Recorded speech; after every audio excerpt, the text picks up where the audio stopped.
Judd Zulgad at 1500ESPN.com. Headquarters. Not a lot of stuff on day one for the Vikings, Judd. But the thing that stuck out to me the most was the fact that those receivers came flying off the board. And they came off the board so quickly that, Tom, my guess is it was easier for the Vikings to allow these guys to go because if you remember last year, Sidney Rice gets all that guaranteed money from Seattle. The Vikings wouldn't go in on that, and that was a player they knew. As these guys came off the board really quickly today, I think what we saw was guaranteed money being thrown around. The Vikings are a 3-13 team. They are rebuilding this roster. Would it have made any sense for them to try and sign a big-name free agent, wide receiver, and give him that much guaranteed cash? I think no.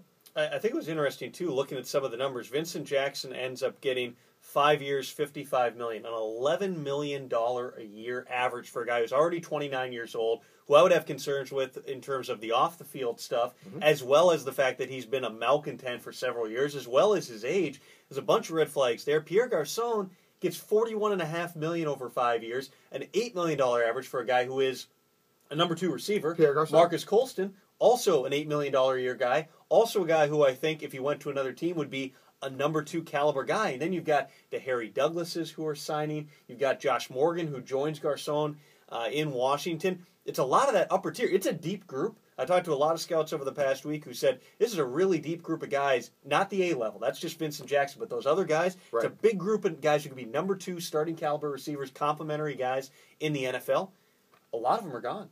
They are gone. But the thing about this, too, is with where the Vikings are at, Tom, if they're going to get guys in free agency, they're going to wait out the process. They're going to get guys that are young, coming out of their first contracts. And I don't care that they have $23 million in salary cap room. What they're going to do is they're going to wait this out and spend wisely because this is all about a rebuilding process, not for 2012, but more 2013, 2014. The Vikings are going to have 10 picks in this draft. If fans want to worry about something or obsess with something, obsess about the draft. It's imperative that Rick Spielman, the new GM, who's been with the Vikings since 2007, has a good draft. But when it comes to free agency this year, the Vikings, I think, will be somewhat active, but they weren't going to go out and get a couple guys that were all of us going to put them over the top for 2012. That just wasn't going to happen. That being said, I always said that the one position that they would address in free agency, I thought above all else, was receiver.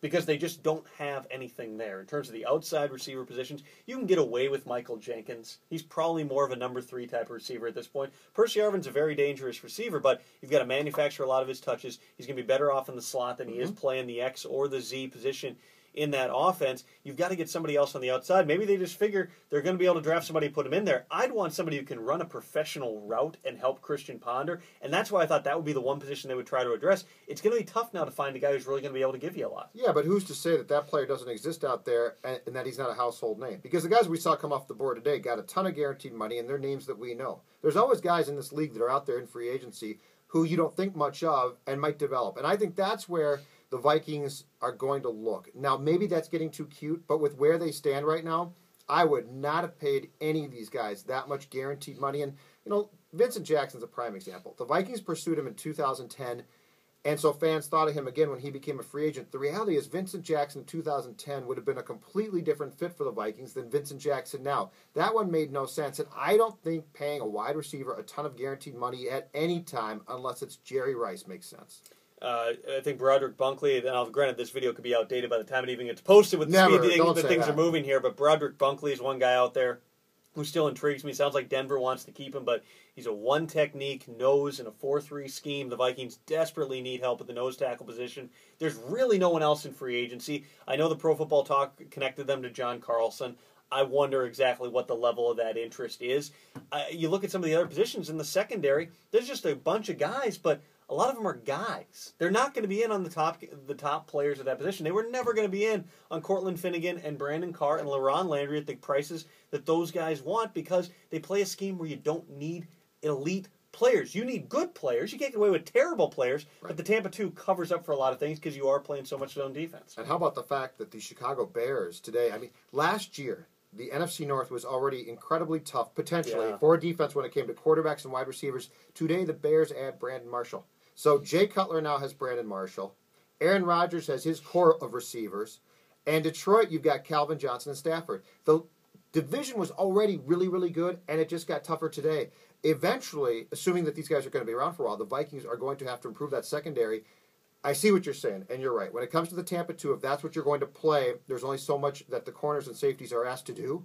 But, boy, this could be really scary next year. I mean, really scary. And I don't think they're going to go the Packers route and then use their first 3 picks all on cornerbacks to try to combat Randy Moss. But you look, it's not just good receivers. It's some big physical receivers, too. Yeah. We talk about Calvin Johnson, Brandon Marshall, and in Green Bay, Greg Jennings isn't a big guy, but Jordy Nelson sure is. And he had a big year last year. And Jermichael Finley can basically be used as a wide receiver. You were talking about red zone matchups right now for the Vikings. Even if Antoine Winfield, let's say he's your best corner, he's on those guys, he's a little guy. Mm-hmm. You're talking about red zone matchups that if Chris Cook is not on this team next year, it's really a scary proposition. And the Vikings are going into free agency at this point, still with Chris Cook's future up in the air. If you take him off this team, there's a reason Leslie Frazier stumped for Cedric Griffin and wanted to at least give him one more shot. And that's I still can't believe that. If Griffin and Cook are both gone, you have one starting caliber cornerback on your team, and that's Antoine Winfield. And he's 5'9", 5'8"? 5'9". That is frightening. And is much more suited at this point to playing in the slot, too. Just remember, it's all about 2013. That's a good point. Don't count on 2012. Or at least it's about Wednesday, right? Is that what it is? Yeah, it is now. I've been here all day. Great day, though. Fun day. He's Judd. I'm Tom. Full Vikings coverage is at 1500ESPN.com. See ya.